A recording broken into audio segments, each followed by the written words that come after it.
Hello all you happy podders, and welcome to another episode of the SDR DiscoCall podcast / Vidcast as well. And today we're joined by a gentleman that has brought me a lot of sunshine and happiness over the past year, through lockdown up until now in 2021 in April into a new quarter. It's the one and only Tom Boston from SalesLoft. Mr. Boston, how are you doing today, sir? I'm doing very well, thank you. How are you doing? I'm doing super, and even super for seeing you today and having you on the show. So thank you so much for joining, mate. Absolutely, good to be here. Love it. So, Mr. Boston, for the listeners that can see you and can hear you as well, could you tell us a little bit about yourself? Like, who are you, what do you do, and where do you work, and what do they do? Yes, thank you. So my name is Tom Boston. I'm an SDR at SalesLoft. For those who have seen me on LinkedIn, I do these kind of weekly LinkedIn videos, and I've been at SalesLoft as an SDR for coming up 2 years now, and I call myself an SDR veteran because I've done a few SDR roles now. Love it. And you are indeed, so you're somebody who is very local onto LinkedIn. We see quite a lot of your videos. And if anything, that's what caught my attention. So I think it was around this time last year. I see a guy with a strong beard. He comes out with these videos which had the captions in. I was like, okay, I want to press play and actually listen to what he's talking about. And I was like, hey up, who's this lad? And I thought, right, we'll connect.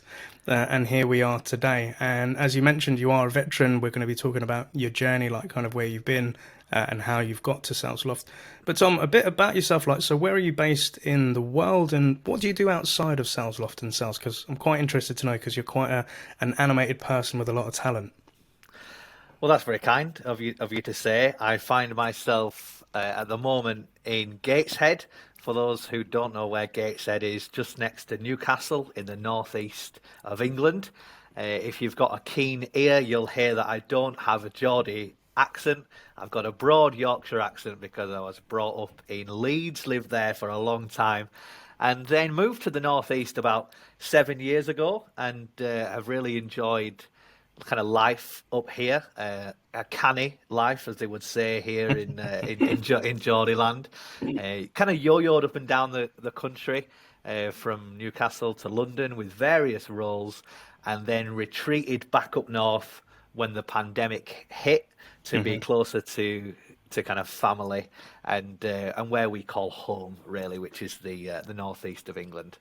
When I'm not being an SDR or making LinkedIn videos, you'll probably find me looking after my 2-year-old son. Me and my wife are really loving kind of just spending time with him over this kind of lockdown pandemic that we're in at the moment. And yeah, we like to go to the beach. We like to see him run around. I'm not the most adventurous person. You described me as animated. I don't have a lot of hobbies. I can't talk to you about sport because I don't know anything about sport. One of my favorite things to do is have a cup of tea and a sit down, which my wife will often describe as me being a kind of 80-year-old man, which I think I might be at heart. You know, I'm wearing slippers. Same here. Right now. There we go. Yeah. You know, these are the perks, right, of working from home. Remote life. Yeah. Absolutely love it, Tom. Well, if anything, like I said, your videos have brought like a ray of sunshine into my weeks when I've caught across them. They've hit like, I would say, viral status. Like the amount of people that like watch your videos, comment and share. You give a lot of sales tips, but you give it in a nice twist with humor, and there's a big comedic element to this as well. But you talk a lot of truth, sir. And again, like I said, I'm really glad to have you on the show. And yeah, I'm not really into sports either, and I love wearing slippers and having a brew and just sitting down and having a good chat. And that's what we're doing today, right? There you go. I knew we were going to get on, Neil. Love it. So for the watchers out there that are watching this episode of the SDR DiscoCall Vidcast, if we go into Tom's LinkedIn profile, I absolutely love the cover image. So like the different personas of Tom that we see from your videos. But obviously, if we come down a little bit, we can see that your life before tech and sales, you've had a stint in quite a few different roles and industries, and it kind of starts like Obviously, coming out of the University of Huddersfield with your drama BA, so now I get it. Now I get it where he gets his talent from. But you've worked within retail, you've worked within Bauer Media as part of a Metro Radio Street team. You've been a breakfast show presenter on a radio show. You've worked for the tech giant, which is Apple. That's actually how I got into tech sales, because I was when the iPhone first came out. It was because of that I wanted to get into tech sales, and that's another story for another time. But yes, big fan of Apple. You've worked as an energy consultant. You've worked as an SDR at the famous Hootsuite. You've worked as a BDR at Orchard Information Systems Limited, and obviously come out to as an SDR for the last year and a half at SalesLoft. So, Tom, could you please walk us through drama student to then SDR at SalesLoft? What was that journey like, sir? Yeah, there's a lot there, right? You've kind of made me think about my age, in terms of how many jobs I've had and roles I've had. And it's funny because I only recently just updated LinkedIn to have my entire career on there, because when I first started in the kind of SaaS space, I'd left out a lot on my profile. So the fact that I worked in a DIY store for several years after leaving university, in a period of my life I describe as me being a bit lost, not really knowing what I wanted to do. I didn't have that on there, right? Because I was like, I'm moving to London. I don't want people to know about the fact that I was in kind of retail for so long, and DIY, what's that got to do with anything? But I've recently put it back on there because I'm kind of understanding now as I get older that you have to start somewhere, right? Yep. And whether that's a cashier in a DIY store and learning the kind of ropes in kind of customer service, moving on to a kind of a B2B role, and then finally into the kind of SaaS space. I wanted people who went on my profile to know that I'd kind of come from the kind of retail side of things, and I wasn't particularly in the kind of SaaS B2B world for forever. I think you see a lot of people on LinkedIn, and you think, they must have been doing that for years or whatever. But I think it's really important to see that people can come from all kind of walks of life and use their experience. But yeah, drama degree. I did drama at school, and I liked it a lot. Looking back, I think I liked making people laugh more than I enjoyed anything else. And I've kind of stuck with that for my entire life.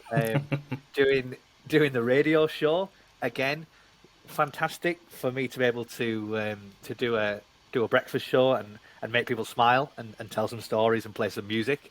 And I've kind of brought that into my more recent roles with the kind of content I'm creating alongside the SDR role at SalesLoft. I love it. I absolutely love it.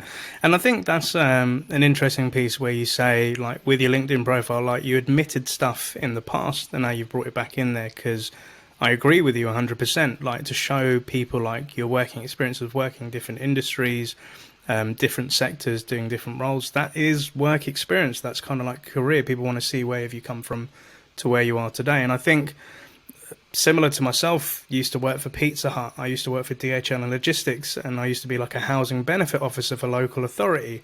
And I always used to think would that maybe put people off wanting to connect with me? But I've also realized by putting in those jobs, sometimes when I connected with prospects, is because we used to work for the same company, we worked in the same industry, and we actually had something to talk about when we first connected. So I think it's good to put it in there as well. And I love that bit of you did drama because you like to make people laugh, and it's something that's continued throughout your career and in what you're doing. And that's the other bit. So I wanted to come on to the breakfast show, on a radio show. How did that come about? I think you was working at Bauer, and then you went on to Anyone FM as well. How did that come about, sir? Okay, yeah. So I was working for this kind of DIY retail company, and when I'd left, I'd got a job with a radio station in Leeds, and I was working for their promo team, so just doing kind of promo work out and about. If they were doing live broadcasts, they would cut to events, and we would be out there. I'd also do promotional work just for the for the station. When I moved to Newcastle, got a role doing similar for for a station in the northeast, Yeah. and I really enjoyed the whole kind of idea of doing radio, and I saw the presenters having a lot of fun. When I decided to get a job at Apple, I wanted to kind of keep my toe in the water of radio, so I started to look around in the northeast and see if there were any presenter roles around. And I found a community station called NE1 FM who were looking for kind of weekday presenters. So around working in the Apple store, I was able to do a show. And then a few months after doing my weekday show, I asked them if I could do the breakfast show, because it was a little bit of a personal kind of dream of mine, this idea of hosting my own kind of breakfast show. Now it was community radio, right? So it wasn't kind of BBC One breakfast, but it was streamed across kind of Newcastle Gateshead on FM. You could listen online, and I describe it as the most fun I've had, because it was a real ball, just kind of playing songs and telling stories on a morning. So yeah, that's how that came about. Absolutely love that, dude. And to open up a little bit about Neil's past, so I work in music as well, but way back in the day, maybe for the UK listeners who like a bit of comedy, you might know of that show called Corrupt FM, People That Do Nothing, with MC Grinder and the pirate radio stations. I used to be on pirate radio back in the day as a young MC, and funny enough, I used to have a Tuesday show called the Thank Funk It's Tuesday show. We'd play club classics, do a bit of hosting, but it was at that point I realised I really want to talk to people, play my own music, so I totally get that vibe. And yeah, it was community because it was pirate, it wasn't actually legal, so we only had a couple of London listeners around London, but I absolutely love that. And as you said, like, so when you was working in the Apple shop, you were able to then connect with Anyone FM, find a continuation to do the show, and then go on to the breakfast show as well. So the question pertains is, how did you go from presenting to then going into your first tech job? Because I believe after that it was Hootsuite, is that right? Yeah, so we were having the time of our lives on that breakfast show. I had a producer, and it was all good fun. I was working at the Apple store, and again, great fun, and I really enjoyed it. But after probably about a year, and we decided to get married, me and my then fiance, but now wife. Who's now my wife. We decided to get married, and weddings are expensive. I don't know if anyone's looking to get married, but they cost a lot. So it was like, look, let's maybe park that for a while and get a role that's gonna pay more, because as great as retail is, it's not the highest paid gig around. And I'd kind of started to look around what could be a role that I could take, which would be something I could earn a little bit of money and save for a wedding. And that's when I got my first B2B sales role for an energy company, basically. So it was selling gas and electricity. So it was cold calling businesses. So you're talking 80, 100 calls a day of people who don't want to speak with you. So I'd gone from Apple retail, where everyone loves the products and it's all about kind of customer service, to this world of do you want to save money on your gas and electricity bills? And a lot of people hanging up and saying in a polite way, no, thank you, Tom. I don't want to buy anything from you. I'm paraphrasing there, but again, that was a bit of a shock. But again, that's where I guess that's where I learnt the ropes, right? So my salary went up, but I also had to step my game up in regards to the work that I actually had to do. And again, I'd omitted that from my LinkedIn profile, but I thought that's again a really important part of my journey. I was the guy who worked in a call center, who was trying to flog people gas and electricity, and I did that for about eight months. And it was off the back of that when I kind of decided to take that further, and that's when we moved to London. Didn't know much about the kind of SaaS space or the SDR role. Literally, I'd Googled sales jobs in London, and I'd stumbled across this kind of SDR role, and it was only really when we moved down and I joined the organization that I started to learn about kind of SaaS and B2B and what an SDR does, what an AE does. I had a lot to learn, but again, Hootsuite were really good at kind of taking me on, showing me the ropes, and getting me started. Love it, love it. So obviously there's some pieces that I want to pick up there. So obviously, like you said, you're doing like a radio show where you're talking to people, you're working at a store, at a brand where people love them and love talking to them, and then coming into, like you say, your first B2B job where there's a high element of, you know, cold calling. Like I said, 800 people like per day, perhaps even, like, you know, trying to flog gas and fuel and electricity to them. What was going through your mind of like being somebody people wanted to speak to somebody that nobody really wanted to give the time of day to? How did you, like, you know, maybe build up a tough skin or like deal with that sort of constant rejection? Because I think for a lot of listeners out there that are listening to the show, this is something they're going to face as an SDR. Like, how did you deal with it, Tom? Yeah, that's a great question. It's tough. You know, there's no point in pretending that it's not. And if I was to tell you that I had the thickest skin in the world, I would be lying. Spent a lot of my day away from my desk in the toilet, kind of pondering what am I doing? What am I doing with my life? What am I doing with my life, and why am I putting myself through this? Yeah. But again, it was about going, well, let's try to use some of the things I've used in my previous roles, or some of the techniques that I know that I've got in this role, and start to find a way to kind of break through, right? So this idea of using humor on the phone, I played a really big part in that role. And again, sounding different, because I was surrounded by a lot of people who sounded very, very similar, you know, and they didn't last very long. That was the kind of place I was working, right? If you if you didn't do well, then you didn't last very long. So it was kind of really important for me to go, right, how do I stand out, and how do I be different?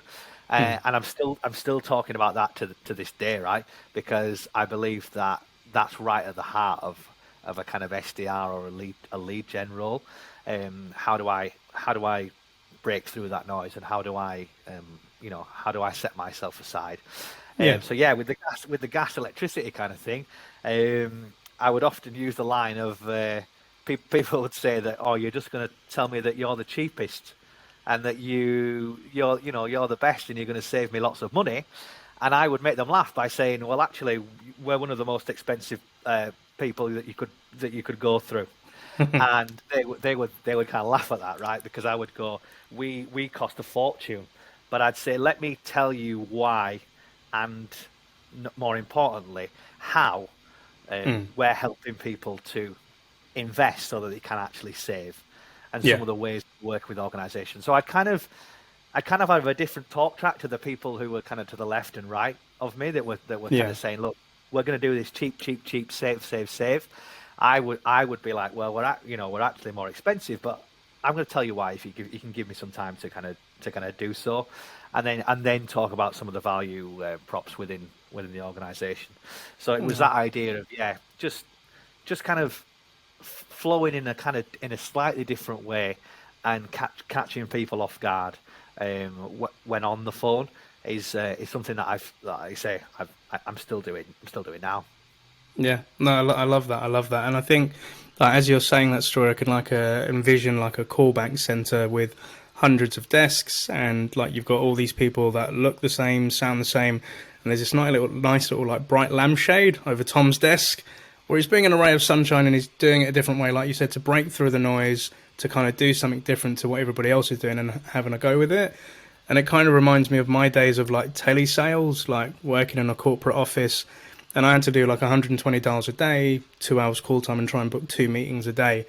But in the early days, it was scary as hell. But I kind of tried to flip it, because I would sit there listening to the bank of people around me, and they sounded so professional, so eloquent, well-spoken. They knew all the terminology, and I was like, I ain't got a clue what the hell I'm doing here, you know? And I think as I listened to it, to your point, it sounded very monotone. It just sounded very high business acumen. And we were trying to talk to like HR directors, those were our personas and targets, right? But the thing that I kept saying to like my boss at the time was like, we're not experts in HR. The people that we're speaking to are, right? And if we try to sound like experts when we're not, they're probably going to smell that BS and maybe even call us out on it. So the way that I was looking at my cold calls was, here's 120 opportunities to have fun and muck about a little bit. So I would go in with a regal telephone voice and speak very professionally like this. Other days, depending on where I was dialing in the country, I'd either be a bit of a southerner, maybe I'd have maybe a bit of a Brum accent. I'll try this stuff out, just try different accents to see what works. Sometimes I'd try to be Scottish and speak like that and see what happens in Aberdeen, just to have a bit of a laugh. And I'd also love it when people would tell me no, because I'd always try to be that nice guy that no matter how rude they were to me, I'd be more polite. And that's how I'd kind of get my own back on these hard decision makers and gatekeepers, right? But having all of that fun and messing all about, you, to your point, you find your flow. And you can kind of listen to the tones of people as to how they're going to react when they pick up the phone. I could almost sense a sense when they're having a bad day, when they're a bit blasé about it, they don't mind having a chat, or do you know what, they would like you to speak to somebody outside of their office, because day in, day out, they're speaking to the same people, going maybe annoying people in their office, and just chatting to a complete stranger was a nice thing for them. So I like that element of just playing about and breaking through the noise to try and figure out, what works best. But then we come to this moment in life where you pop the question to the missus and said, you know what, we're going to get married. So we're going to look for a new career. And like you said, you were searching through Google and you came across this term SDR and sales development. And obviously, like you said, with Hootsuite, they gave you some great education. But for somebody coming from up north down to south and entering this world of SaaS and sales development, what did it mean to you, and how did Hootsuite, get you to the mindset of this actually could be a great thing for you? Yeah, I kind of quite quickly realized that the space was more complex and exciting than I could have ever really understood. I kind of knew that telesales was a thing, and I thought, well, SDRs are kind of like, it's telesales, right? It's just it's just what I've been doing. And then when I got the role and I started to look at it, and I was like, wow, there's a real opportunity to learn here and to understand specifically about industries and about structures. I really liked kind of the kind of customer success team. I would kind of work closely with them because I thought, well, that's a really interesting part of the business. And then working with the AEs for things like discovery calls and demos, again, kind of adding value there. And I've always tried to work closely when with like the social media teams and the kind of marketing teams as well, because I feel like the SDR role, you've got such an opportunity to kind of work with multiple teams and really have an impact and a voice, especially if you join an organization like, for example, SalesLoft, who allow you to kind of do that. I suddenly realized, well, wait a second, this is much more than a world where you do telesales and you call people up and try and kind of flog them things. You're actually a really crucial part of the sales division, which is obviously the kind of beating heart of most organizations. So once I had that realization, I thought, well, I can really start to make an impact with organizations that I'm working for. And again, that's really exciting, because I think a lot of people look at the SDR role as a kind of an entry level role where you kind of at the bottom of the pile and don't really do much. But actually, if you want to, you can really start to make a difference, and yeah, almost be the face of the organization on things like social, with the content that you share and all that kind of stuff. Totally agree, dude, and I absolutely love that as well. And it's great to see, like, with companies that you're working with, like SalesLoft, they really support you guys to be creative, try out your other stuff. But yeah, it's a point we've said on multiple shows that the SDR position is not just an entry into sales, but it's an entry to the whole business, right? Where you can work with customer success, with marketing, with the commercial teams. And, later down the line, you can kind of figure out which one of those departments floats your boat and what's the path that you may want to follow then thereafter, versus I remember when I was doing telesales, it was just like, right, I do this job, I think I become an account executive. That's it. Don't do really much Yeah. with the marketing team. We didn't really have much syncs and stuff. And yeah, I think it's a case of like seeing yourself at SalesLoft with the videos of the support, but you're also speaking to a lot of other SDRs in the community. And I see that with a lot of your posts, like a lot of SDRs from different places, because SalesLoft is a great platform. And a lot of people like to use it and they like to learn stuff from people such as yourself. And to your point, like you said, it's the beating heart of an organization working within the sales team. And I think like with the SDRs, they're the blood of that lifeline and pipeline, because you are the frontline first conversation with a potential customer and prospect that may not know about your solution, and you're the team that are reaching out to them. And what I'm loving, I've seen so much more since lockdown, is the creative ways that you engage with your audience, that you connect with people, not just, solely for prospects, but the sales development community, the sales community as a whole. And you're somebody, in my opinion, you're leading that, dude. So like, hats off for that. And a question I was asked by a student today in a class was like, Neil, I sent them like a few Vidyard recordings, like to say, hi, I'm Neil from HappySelling. This is what we're going to be learning. And they said, that's so cool, the way that you sent like a video on an email. And I think we should be doing more of this. And I was like, yeah, that's the reason I do it, is to inspire them that they can do it themselves, without telling them directly, go do it. But one of the students also said is like, do you know what? I want to be more active on LinkedIn. I want to do like more videos. I want to do more posts. Like, Neil, how often should I be posting? Where should I start at? And how should I go about it? And I said, go check this guy, Tom Boston, on LinkedIn, because the guy's nailed it. But for people that want to be more social on LinkedIn and do like creative content such as yourself, what tips would you give to them, Tom? Yes, that's a good question. I mean, it's all about starting small. I think that's a really important thing, right? I spoke to someone recently who was like, I want to do a podcast and I want to do a video series. I'm thinking about doing these kind of these long engagement posts, and I'm going to kind of post every day. And again, I was like, well, that sounds really exciting, but maybe kind of strip that back a little bit and go, look, where do I start, and start to try to understand like what's working for you.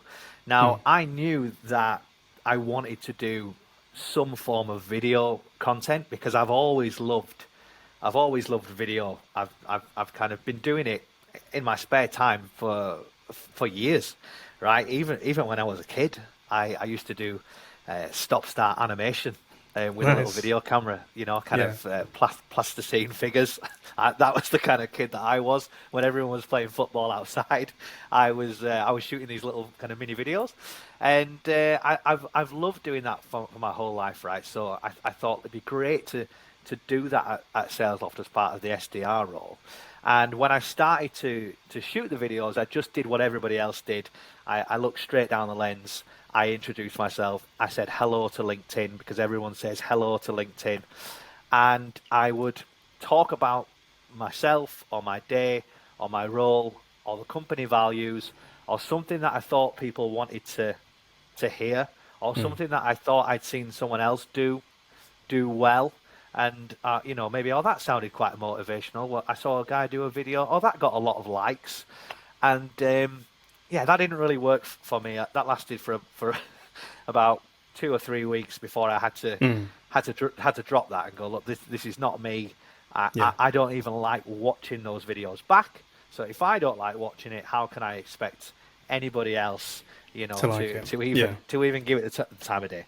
So I started to do things that were more kind of up my street. So things that were more kind of humorous. This idea of looking at the pain points of my prospects, I thought would be a really good idea, because that's the kind of stuff that my network are going to really respond to, and would open up conversations about the SalesLoft platform. So I started to shoot these kind of skits and these little mini kind of videos, which would hopefully make people smile. Now, my advice for anyone who was looking to get into creating content, whether that be video or other forms of content, would just be to start small, to set yourself a goal. I decided to commit to recording a video every single week, and it was harder than I thought, right? Because I thought, well, one a week, like that's absolutely fine. But those weeks those weeks sure do tick over and come around faster than you think when you commit to creating content on a weekly basis. But I'd Yep. challenged myself. I'd gone, look, I'm gonna try and do this, because that's how I'm gonna push myself to be creative, and that's how I'm gonna push myself to kind of create content and figure out what's working, because I've made stuff that didn't work, and I've made stuff that didn't kind of hit the mark, and I've also made stuff that's kind of blown up and really connected with people. And it's only by doing and doing kind of proactively and creating on a weekly basis that I've been able to understand what's working, what's not, what kind of content is seeing a success. So yeah, that would be my advice. Start small, try to figure out what's working for you. Yeah. Have a better understanding of what kind of content you should be making. I love that. I love that. So, kind of like you said, there may be people out there that want to do multiple things all at the same time, but like you said, start off, keep it pretty simple.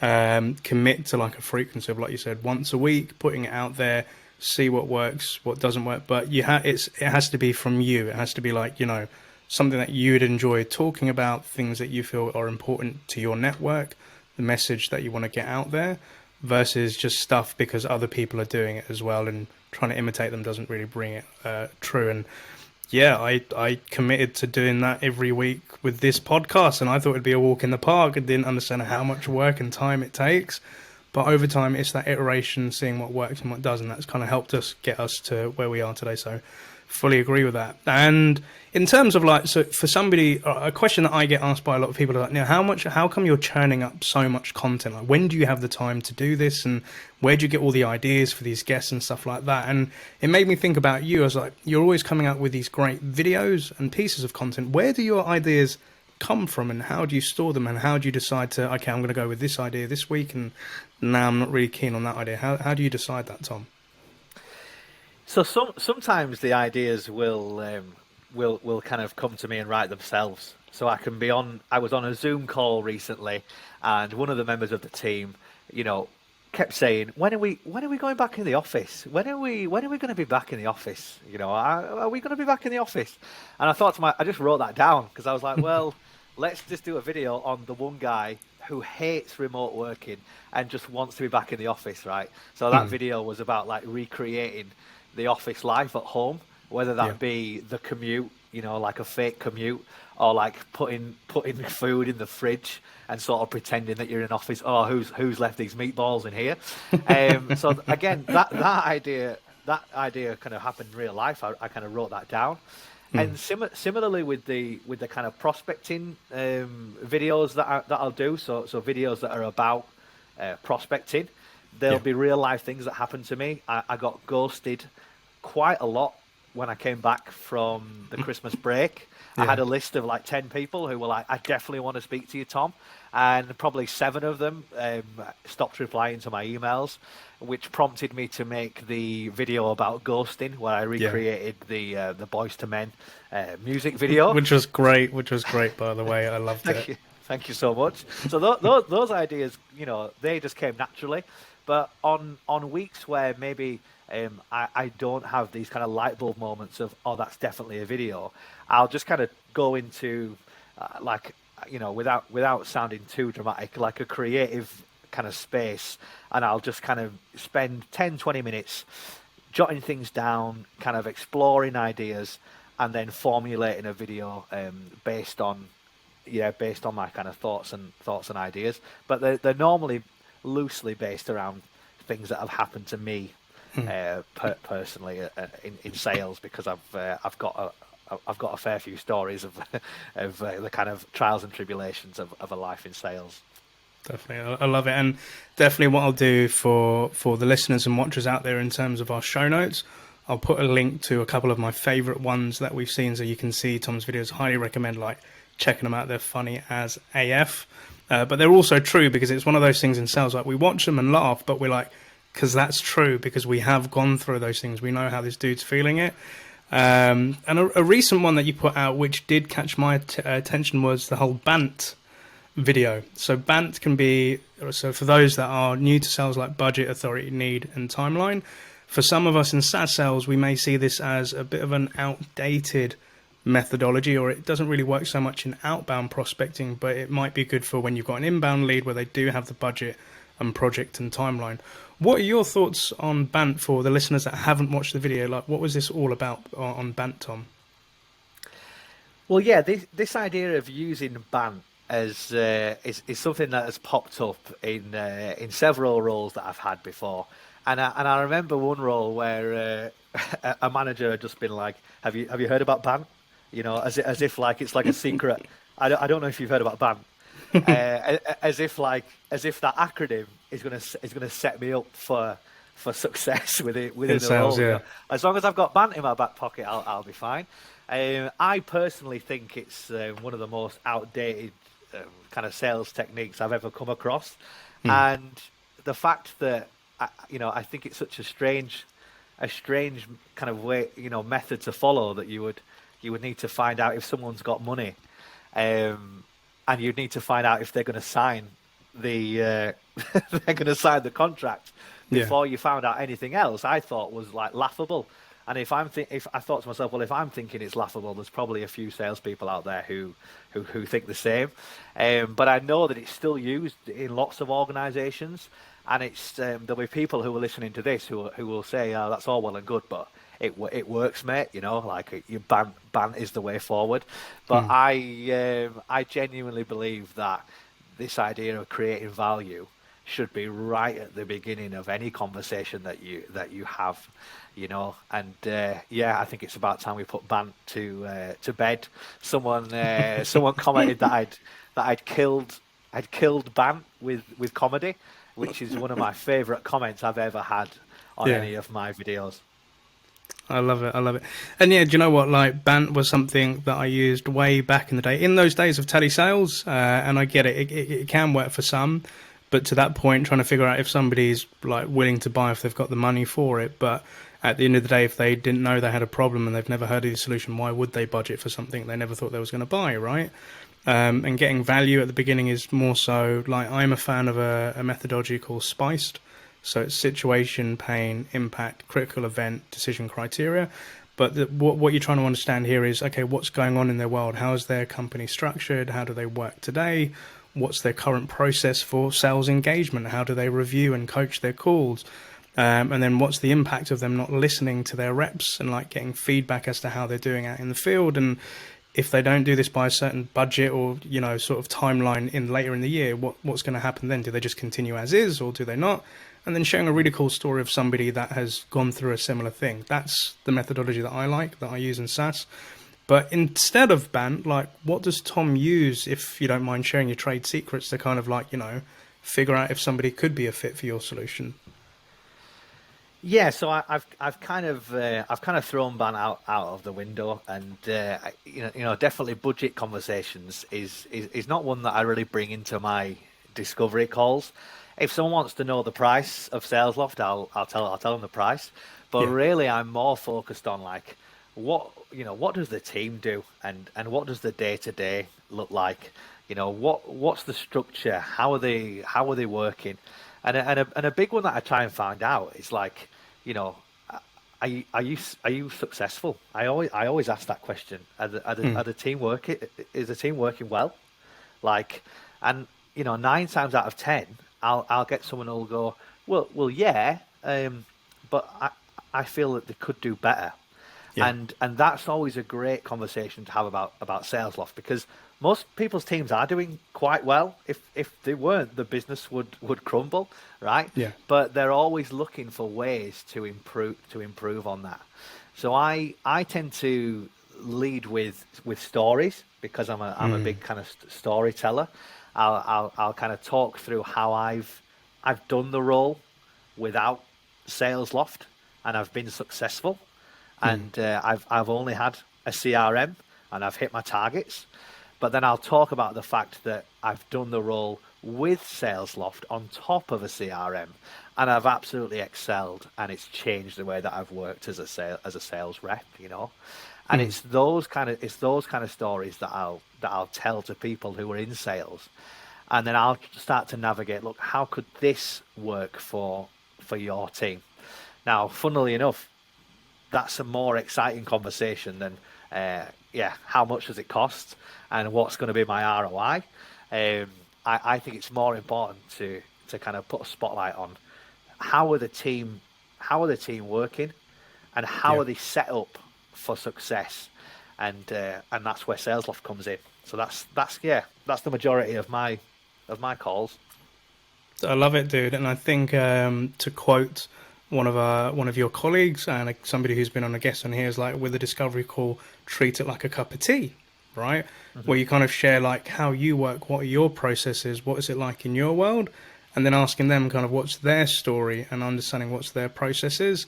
And that's where you have a more engaging conversation versus, Tom, do you have enough money to buy this solution? Tom, am I speaking to the right person? Tom, do you really need SalesLoft? Tom, when do you want to have SalesLoft in?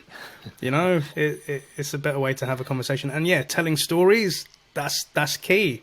I say to SDRs that I teach, I said, if you ever get stuck in a discovery call, tell a story, right? Hmm. If somebody says, well, how does it work or what's the integration? Tell a story about how somebody connected it with their CRM. Or, you know, like, how did you roll this out? Well, when we worked with this team, they started off with 5 users and then went up to 50 users because they wanted to see the different milestones of if it made an impact. Tell a story. If somebody says, well, I don't think we're ready for you, I said, well, actually, I've got a cool story about this guy, Tom, who thought he wasn't ready as well, and this is where Tom was. Tell stories in your discovery calls because those are more compelling reasons for somebody to take that next step and, you know, like, have a look at what you have to offer. And just a thought that came into my head, like, obviously, like, I know this is a bit of a weird tangent, but obviously doing the presenting breakfast shows in the past, like creating a lot of great content, which helps promote SalesLoft, like via your LinkedIn and to your network. Have you ever thought about like a SalesLoft TV or like a SalesLoft show with host Tom Boston? Has that ever come to mind? I mean, of course, the thought has crossed my mind, and I've got a vision somewhere in my brain of a SalesLoft microphone, okay, Yes. and Yes. and some form of interview, and kind of video, because that's where I feel the kind of most comfortable. Mm. But watch this space, because you never know what may come in the in the future. Yep. But no, I think it's definitely got legs, and we'll see how far we can go with that. Love it. Fingers crossed for it, because like you said, like when I was saying that, when you were talking about the show earlier and being like part of a street team and going out, you know, meeting people face to face, hopefully with lockdown when it eases later this year or towards next year, seeing like a sales loft street team, like going into businesses and speaking to people that are using the solution and like getting their feedback from sales leaders and teams. I could definitely see you at the helm of that, mate. So you never know. Fingers crossed, we'll be watching out. But again, it's been absolutely great to have you on the show. And the penultimate question I love to ask the guests is, Tom, if you could give 3 bits of advice to a younger Tom Boston who's just about to embark on this journey of sales development, what would those 3 tips be, sir? Yes, the first one that I thought about was be yourself, because one thing that I think that I didn't do when I first went into the role of an SDR was 100% be myself. I'd almost try to be somebody else, and that would be my first piece of advice. Just be yourself, and embrace it. Right? I was doing everything I could to make people not know that this was my first SDR role, and I was trying to, make people think I knew absolutely everything. Whereas if I could go back to my younger self, I'd be like, you're probably going to have better conversations Mm. if you're actually completely 100% honest with people. So I'm gonna tag that onto it, actually. So yeah, be yourself and be honest, I would say, would be my first one. Yep. The second one I would say would be, to be personalized. So I think a lot of people, especially in the SDR role, you'll think, well, I am personalized in everything that I do. I'll edit emails and I'll do personalized kind of videos. But I think there's an extra level to that, right? Of kind of really surprising someone in their working day about the level of interest and effort you've put in to prospecting them, right? Mm. And almost getting them to kind of sit back and go, wow, this person really wants my attention today. right? Yeah. When I'm prospecting, I try to make sure that the the the stuff that I'm doing is the best thing that they'll receive that day. And that's the kind of mindset that I try to get into. If I receive this video, would I be like, wow, I've not received an email like this today? Or Yeah. would that make me laugh in a way that's gone, okay, yeah, well done, you got me. Yeah. Or have you done enough research to go, wow, how did they know that about me? Or like, where have they got that from? That must be on my Twitter profile or something like that. So I would say, yeah, be personalized, but as an extra level to that, kind of surprise someone, right? Surprise someone that day in the effort that you've put in. And last but not least, we've touched on this throughout this show. Have fun. Two words that I think everyone should take with them on a daily basis. I put it into my LinkedIn content.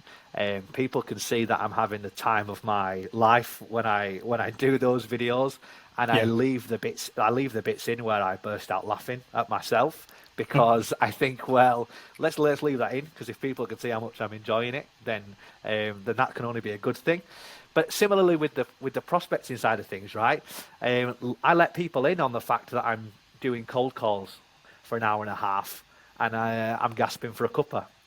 I'll have a little bit of fun with it, and I'll have a smile on my face when I'm making personalized videos, because I think having fun just rubs off on people and is infectious.